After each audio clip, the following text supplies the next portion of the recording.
Welcome to the Leading Ladies Podcast with international leadership coach, speaker, author, trainer, and your host, Fiona McKay. The Leading Ladies Podcast shares stories and advice from women around the world who have successfully navigated the glass ceiling. You'll gain powerful insights into strategies for cracking the glass ceiling, embracing your self-worth and value, and advocating for yourself and others. So please join Fiona for frank, courageous, and heartfelt conversations designed to take you on a journey to new levels of personal and professional success. So welcome back, everybody. We're here for another episode of Leading Ladies of Aerospace, and I'm so excited about today. Our guest today is very special to me.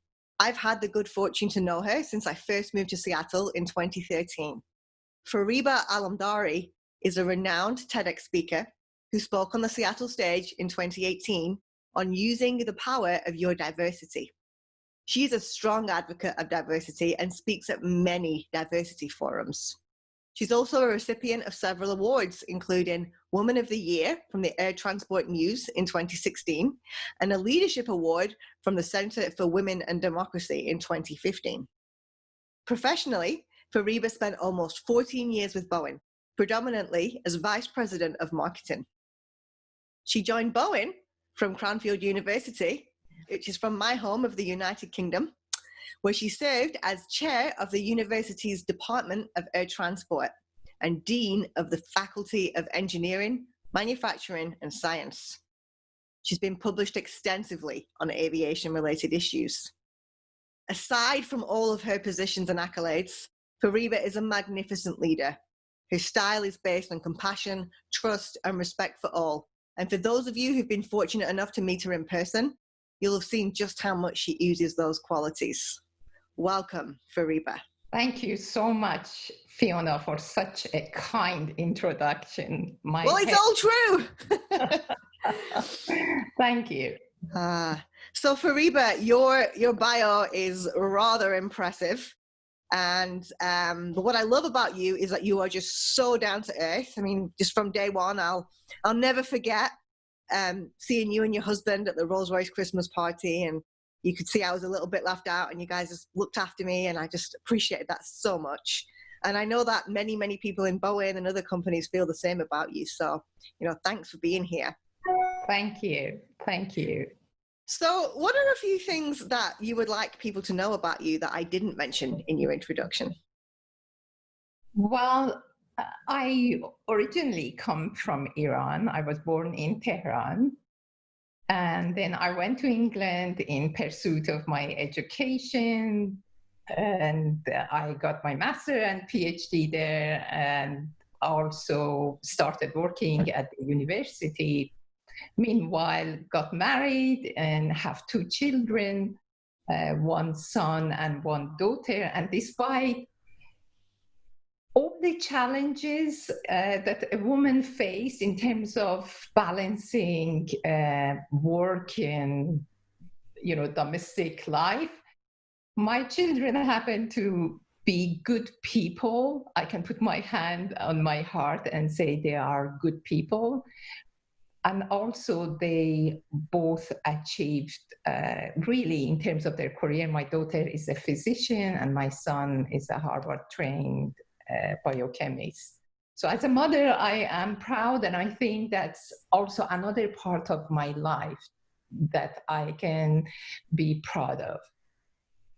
Yeah, fantastic, fantastic. I couldn't imagine any child of yours not being incredibly accomplished and incredibly loved. And I must say that I have a very, very nice and supportive husband, and that's sometimes advice to my mentees or young females that they have ambitions and they want to progress. I always say, choose a right partner because you need good teamwork.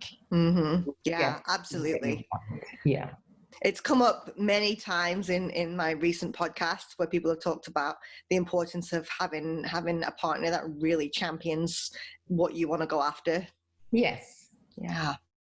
So Fariba, as you know, this show was started to talk about smashing the glass ceiling. And so I'm curious, what's your experience of the glass ceiling? And do you think it still exists? But for sure, it exists, and we are seeing it every day in many industries and even in our politics. I am so surprised that in the US, we still haven't had a female president. I mean, in Europe, we had few leaders, especially Margaret Thatcher. And when I went to England from Iran, she was the prime minister. And it was fascinating. It was a great role model. It was really good to see that, yes, you know, women can look like a woman. As you know, she dressed up, beautifully made up and all that. And still she was very strong. Mm-hmm. But I'm surprised we haven't had that opportunity for female presidents here. So, I mean, that's at the really highest level. But yes, it does exist in organizations, in society. Yeah. And was there a particular event or something that happened that made you realize that breaking that glass ceiling was important to you? Well, two events, I must say. One, as a child, I didn't think about it as a glass ceiling, but I mentioned that in my TED talk that I learned that when I was born and my father was told that his newborn is a girl, he wasn't pleased about it. And later, I asked him when I was old enough to understand what was his mindset. He said that I know our society is going to discriminate against women, and I cannot see my own child being subject to such discrimination. And so at that time, I didn't think of, there's a glass ceiling and I must break it. But in a way, it fueled me that, no, this is not going to happen to me. My parents have 3 children, so I'm in the middle of 2 boys. Yeah. So I learned how to live with men, and I always wanted to show that he should never had any regret for me being a girl. But I was doing it unconsciously. I wasn't sitting there every day saying, okay, how can I do better than my brothers? But kind of fueled me. So that was a kind of early on thinking that I'm not having this. I break this taboo or this belief that I be discriminated against. And then when I came to England and, studying and all that, there were 2 positions that I went for, which is becoming a full professor and the chair. So many colleagues, I knew they cared for me, but they didn't want me to be disappointed. And one in particular, I never forget where we were and how it was said. That haven't you heard of a glass ceiling? And I thought to myself, is this a glass ceiling for me? The reason for it was that we didn't have many female professors. In fact, at that time, there were 2, and they were both British. Yes. So for me, having different ethnicity was another so-called could be disadvantage for this glass ceiling.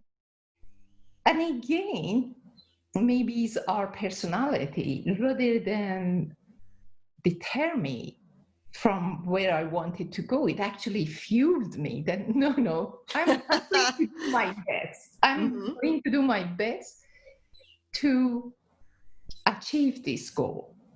And I told them that I shall rise from my ashes. If I don't get it, I will try again. And I was so open about it. And I must say, there were some male colleagues, who were very supportive. And they were encouraging me. So it wasn't all bad, but how we react to what we are told or what happened to us is very important. Absolutely. We can just move on. Or we can say, oh, maybe there is element of truth and there are all these barriers, and look at the statistic, look at the evidence, how can I do this? I choose usually that no, this is not going to happen to me, and I do my best. That's all I can do. Yeah, one of the things that my my early coaching training taught me was, criticism. It's just feedback. It's feedback. You can take it, you can ignore it. It's your choice. Yeah. And I feel that a lot of us take it to heart, and it's a difference in opinion. And the belief for the glass ceiling for women might be widely held, but it's no reason to be held back. And for different people, the glass ceiling has different shape and form. Absolutely. So we should think, is it really, really unbreakable barrier?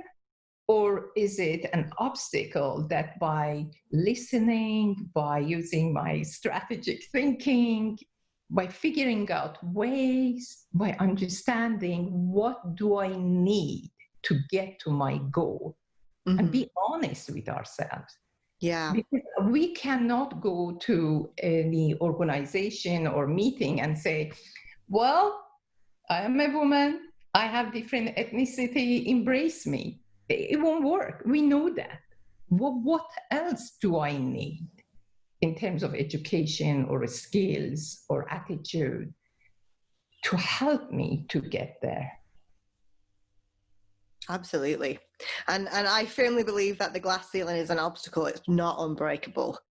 Absolutely. And you're an example of somebody who's broken through it.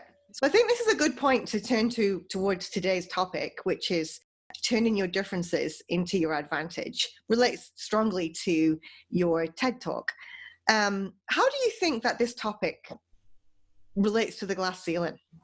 For us to break the glass ceiling or make sure there are no barriers, we have to change cultures at all levels. And when I say all levels, is changing culture in our society, in our organizations, and ourselves as individuals, right? So there is not one aspect that would change the entire culture towards glass ceiling. I always try to influence the culture, whether it's in our society or in our organization, about understanding the value of diversity. But I spend over my career, period and time, really focusing on my mindset too, because I think I am really important in breaking the glass ceiling or achieving my goals or removing these barriers. And I mean, this is my personal belief that I can only influence the society or organization, but that we are part of. But I have full control over myself. And over time, I'm not saying, one day I woke up and all these came to my head. Yeah. But over time, I fully understood that I am the CEO of my career. Yeah. And I need to have the control of my career. Yes, obstacle comes my way. There are people who consciously or unconsciously discriminate against you. How much energy I want to spend on external factors impacting me as opposed to my own mindset and how I react to things. And I learned that I play a very, very important role in reaching my goal or breaking glass ceiling. So that's how, thinking of our diversity as an added advantage. Yes. So it's almost like you have some mufflers on to drown out that noise because you realize that the power is coming from within. Yes. Yeah. And how I go about things and how I react to situations. Yes. And there must be some times when you had got frustrated. Absolutely. I always tell myself that we all have good times and bad times. Yeah. When you have good times, you may like to make a note of that or to remember. It's just like having an account of good and account of bad times. I love that. Yeah, I always kept an email inbox of good emails, and would go and read that when I was having a tough day at work. And now with my clients, I ask them to actually keep a note of their accomplishments or compliments they've got from other people, because it is so easy to focus on the negative. So I love that you're applying that here. Exactly. And when there are bad times, this is how I do it. I'm not saying everybody should do. So I'm upset and frustrated. Then I ask a few questions of myself. Okay, you are human and you're entitled to be frustrated and upset. But tell me how long you're going to be upset about this. I mean, how big is this issue? Is it worth a day of being upset or a week or a month? But there is no way you can be upset forever, because you have to stand up, you have to learn why this happened. And I don't jump into conclusion. Oh, of course, I'm a woman, I have different ethnicity, this happened, because this is the worst thing I can do to myself. It doesn't allow me to see if there are issues that I need to correct. Once I allow myself to look at the situation and understand what happened, yeah, there could be some element of, conscious or unconscious bias or anything. But I cannot deprive myself from really fully understand that if there are issues that I need to correct, is it my communication? Is it the way I approach? I'm not saying blaming myself, but be honest with ourselves, get feedback. And if you hear one feedback over and over, then I need to do something about it. Again, I don't want, people think that, it's always come to women. No, but I want us to be clear about why certain thing happens and what we need to do about it. Yeah, it might be pure discrimination. And if it over and over happens, do I need to stay there? Do I need to be in that organization? I'm not going to be there forever and suffer. I can do other things. So it's just having that kind of conversation. And we always learn from frustration, bad times. That's the only way we develop thicker skins. That's the only way we acquire more experience. It's not wasted, it's painful, but we learn so much. And sometimes it opens other opportunities that we wouldn't have done it if that situation didn't happen. The minute you sit in your office or you come home and you completely lose your confidence and you blame yourself, you have given control to outside, to somebody else, to your organization.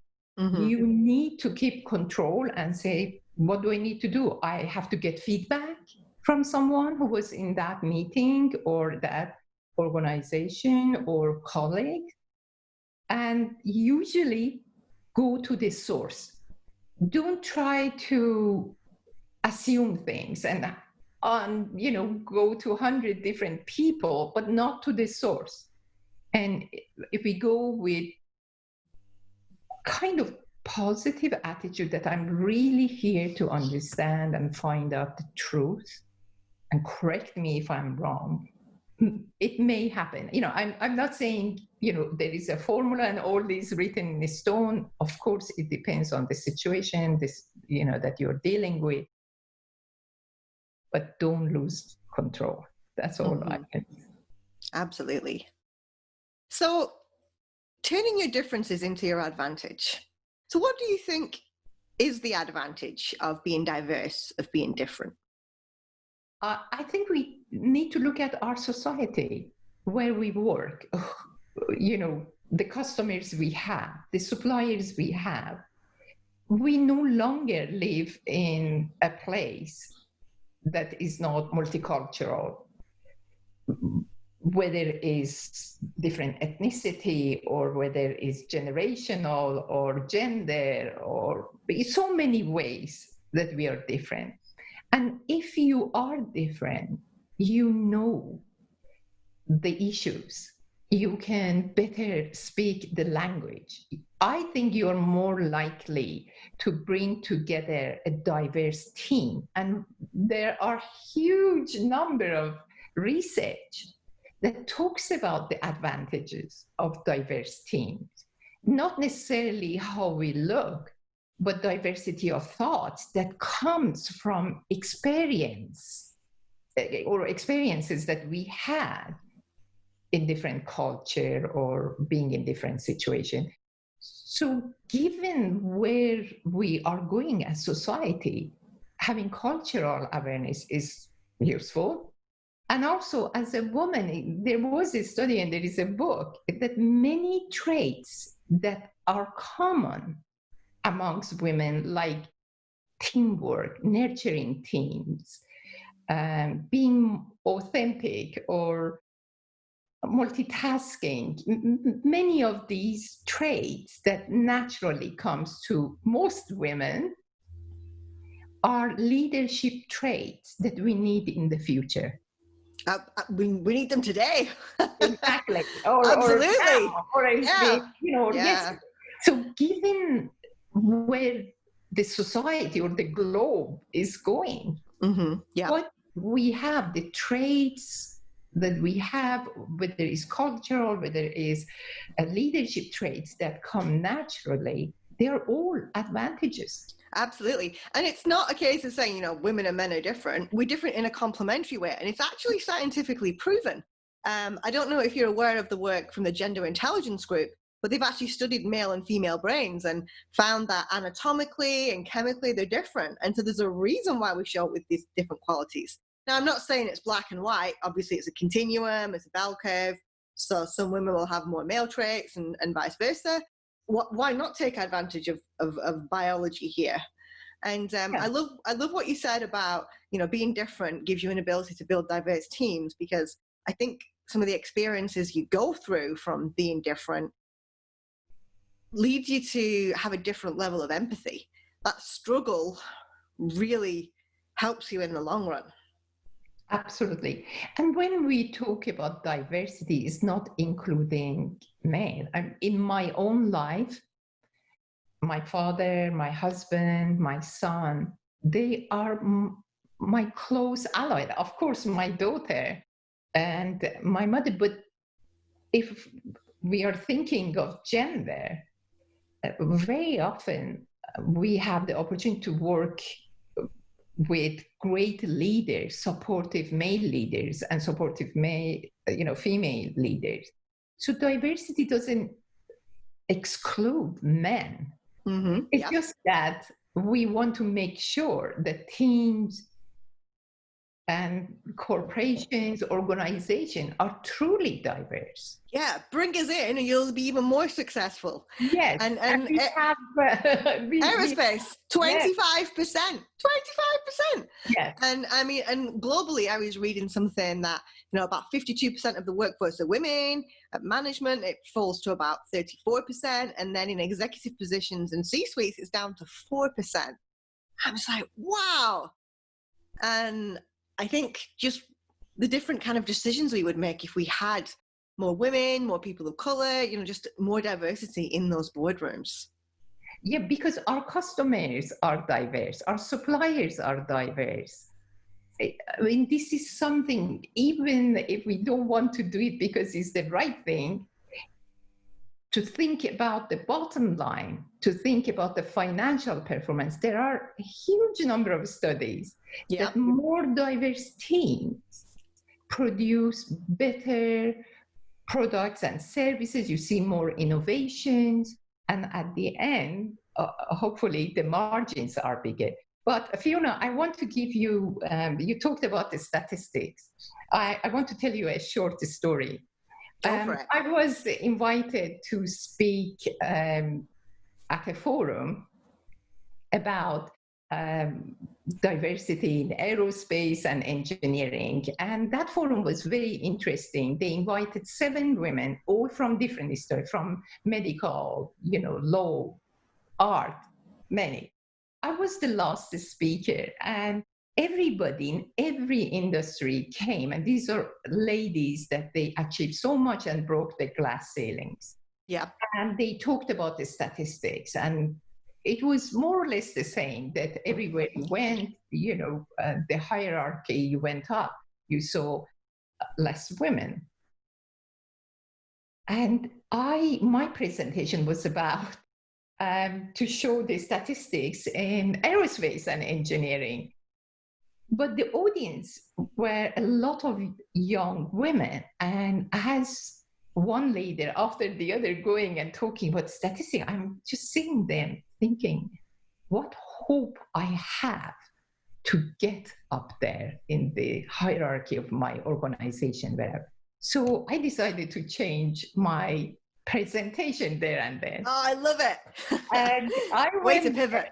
And I said, okay, you heard about all these statistics, is true. But if there are only 20% of women are in executive position in one industry, what I want you to do, every one of you, say, I want to be part of that 20%. I am going for that 20%. I know the statistics is bad, but I am going to figure out what is needed to get there. And if we all do that and don't be discouraged by these statistics, they change. The statistics will change. So we have to be careful sometimes that we don't it's true that the barriers are there and we are not there yet. But as individuals, let's decide that I'm going to figure out what is needed to be part of that smaller percentage. Absolutely. Yeah, don't let the numbers scare you off, because it's the only way it's going to change. Yes. Love that. What a great story. Yeah. Imagine a few years from now, I might have some of those young women on this podcast.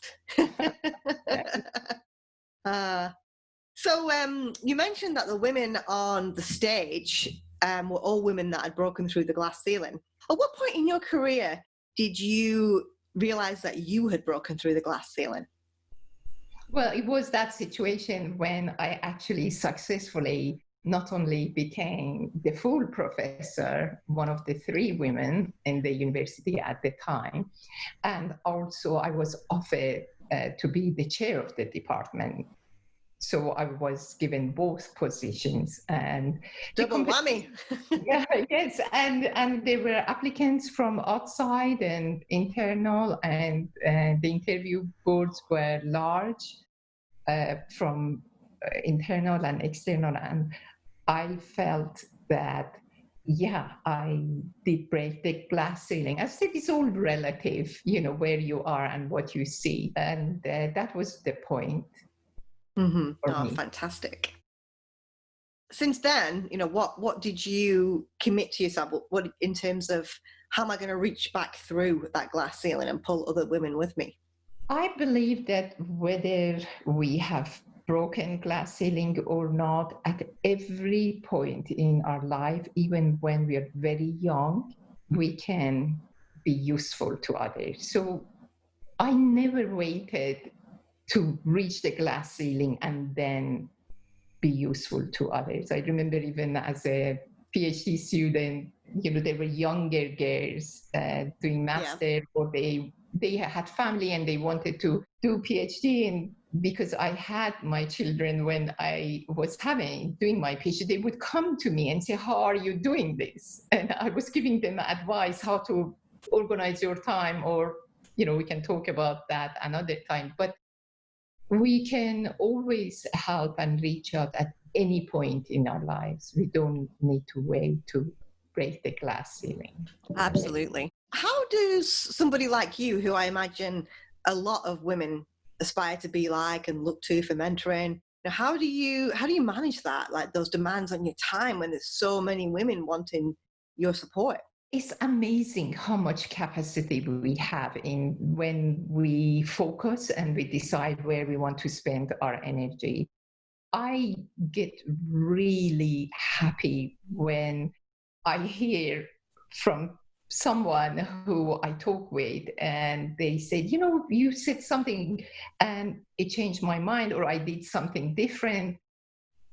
It's just so satisfying. And true happiness for me is to be useful to somebody else, especially if they kind of change a little bit their direction. I'm not saying that, people, because I talk, they just completely change. But if you can influence positively other people, is very, very satisfying.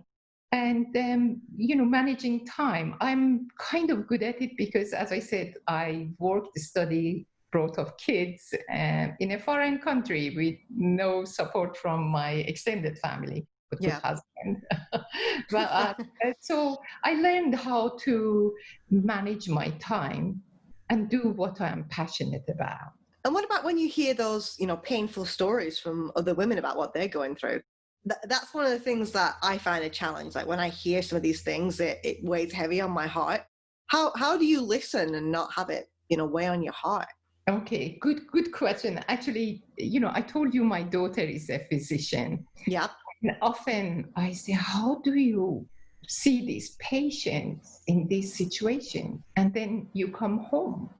And I remember when she was doing her residency, sometimes she was very upset seeing what happened. But once you can help and you think you're being helpful, that sort of balances that pain, because there are people who you talk with and sometimes to them is a big issue, but for you to look at it from outside, you sometimes break it and you pinpoint what is the root cause, and that aha moment, it lifts them up and it lifts you up, and you think, together we kind of found the root cause of this situation.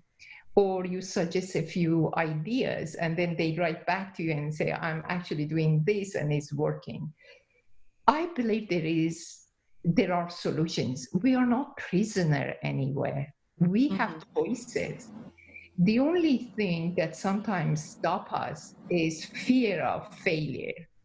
Yeah. We have to be courageous to get out of our comfort zone or to do calculated risk. Again, an example for me is that I was so happy in England with the job I had, but then the opportunity at Boeing came through a recruiter. Well, that's very scary. When you are in university, you have tenure and you kind of feel you broke your glass ceiling. Now to come to another country, to corporate America, when people say, in the corporate America, first come, first go out, or fire and, hire and fire, and culture differences. But I knew I have to experience this new path. So I took a risk. Was I fearful? Absolutely. But I wanted to take this risk. And this time it was a bigger risk, because if I failed, my family will suffer too. But again, having a supportive family helped. But we do face opportunities sometimes, and we need to drastically change, but we are fearful. Yeah. But getting stuck in that zone is not healthy.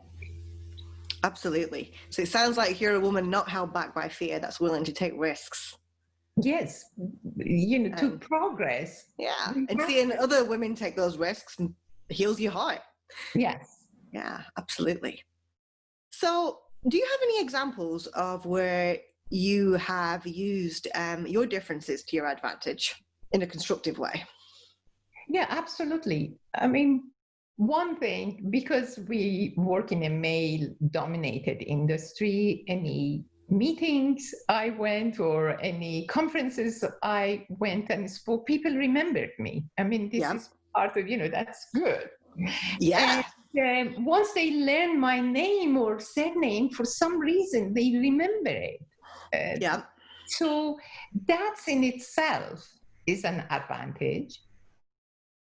And I really tried to use my trait. I mean, you were kind to say, down to earth and open and respect for us. Really apply that in everyday work. Yeah. Because it's not enough that we believe in that. We have to practice and know our values and apply them in everything we do. And some of them came from my cultural awareness, and some came from being a woman. And I applied those, and I believe in them. Because if I don't believe in myself, why should I expect you to believe in me? How does this work? That deep down, you don't value your own diversity. Deep down, you see your diversity as a liability, but you expect others to value it and to embrace you. It won't work. You have to start from within and practice that in addition to my technical knowledge or skills, I have one more advantage, and it's my diversity. Because as we said, we understand what it means. We have that compassion and empathy towards others. And that's helpful in leadership, especially. Yeah, absolutely. And especially being over here, you and I, being from other countries and, meeting other people, I'm always wanting to make friends with anybody who's moved here from abroad. Yes, absolutely. Or people who are from here want to go abroad, or people who've been abroad. You have so much in common to talk. And I sometimes feel people are curious to better understand what you do, how you do, or even what you eat, what are the type of foods, pairs so many things that interest people in you. Yeah. So, I mean, if nothing else, people will always be curious about you, and people will always remember you if you're different. Exactly. So, major. Yes. Yeah. So, Fariba, if you only had one piece of advice to give to a young woman, perhaps your daughter, niece, somebody from high school that wants to go into aerospace, if you could give them one piece of advice about breaking the glass ceiling, what would it be? Be courageous. Don't let fear dictate your path. Be courageous. Be courageous. Beautiful. Yes. Well, Fariba, thank you so much for joining us today. I so appreciate your wisdom and your presence and just being here to share this with us. I think you're just fabulous, and I'm really glad that you've stayed in Seattle and you're here supporting women locally. We're really lucky to have you. Thank you so much, Fiona. You're very, very kind. And thank you for including me in this great series of podcasts. I would love to listen to other ladies and learn from them. I couldn't imagine it without you. And so for our listeners, if you head to the website, you can see the show notes from today. So some of the topics we've talked about, you can learn more. And the link will be there for Fariba's TED Talk. Please, go there, give us your feedback, tell us about future speakers you want to hear from. We're here to serve you, and we really appreciate you taking the 40 minutes to be with us today. Thank you for listening, everyone. We hope you now have additional tools and insights for creating your own cracks in the glass ceiling. If you think this will inspire and help others, please share this episode on your social media and leave your comments on McKayUnlimited.com/podcasts. For more tips and support as you embrace your journey through the glass ceiling, please join our community Facebook group at leadingladiesofFB.com.